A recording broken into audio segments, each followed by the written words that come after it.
Assalamualaikum warahmatullahi wabarakatuh. Alhamdulillah, wassalatu wassalamu ala rasulillah.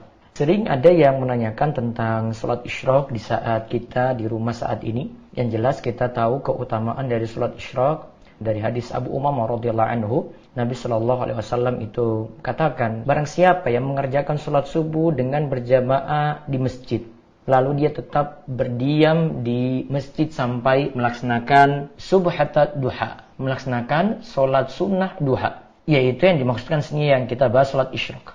Maka ia seperti mendapat pahala orang yang berhaji atau berumroh secara sempurna. Dalam hadis Anas bin Malik juga disebutkan Rasulullah Shallallahu Alaihi Wasallam bersabda, barang siapa yang melaksanakan sholat subuh secara berjamaah, lalu ia duduk sambil berzikir pada Allah hingga matahari terbit, kemudian ia melaksanakan sholat 2 rakaat, maka ia seperti memperoleh pahala haji dan umrah. Dan beliau pun bersabda, pahala yang sempurna, sempurna, dan sempurna.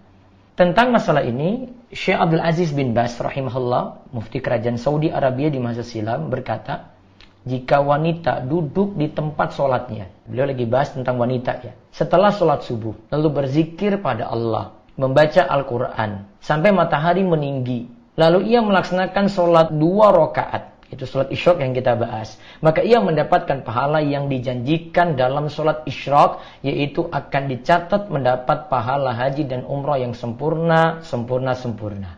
Kesimpulannya, kalau dari fatwa Syekh Abdul Aziz bin Baz, wanita bisa dapat pahala tadi walaupun stay di rumah, tetap di rumah. Maka keadaan kita saat ini dengan adanya wabah, kita disuruh di rumah, sholat subuh juga di rumah, bisa jadi kita berjamaah ataupun ada yang memilih sholat sendiri, tetap mendapatkan pahala ini dengan catatan setelah sholat subuh, diam di tempat sholat sampai matahari meninggi. Matahari meninggi itu di masing-masing tempat, itu kira-kira 15 menit setelah matahari terbit. Jadi nanti yang di daerah timur Indonesia, barat, itu menyesuaikan. 15 menit setelah matahari terbit. Setelah itu dia lakukan sholat isyraq atau syuruk 2 rakaat, dia akan mendapatkan pahala ini juga. Yang penting setelah subuh tadi, dia tidak nyambi dengan aktivitas apapun, dia tetap di situ, bisa baca Al-Quran, bisa dengan berzikir, atau mungkin mendengarkan kajian, lalu melaksanakan sholat isyraq 2 rakaat. Semoga manfaat dan menjawab pertanyaan-pertanyaan yang selama ini ada. Allah yubarik fiik. Raih ilmu bersama Ustaz Muhammad Abdul Twasikal.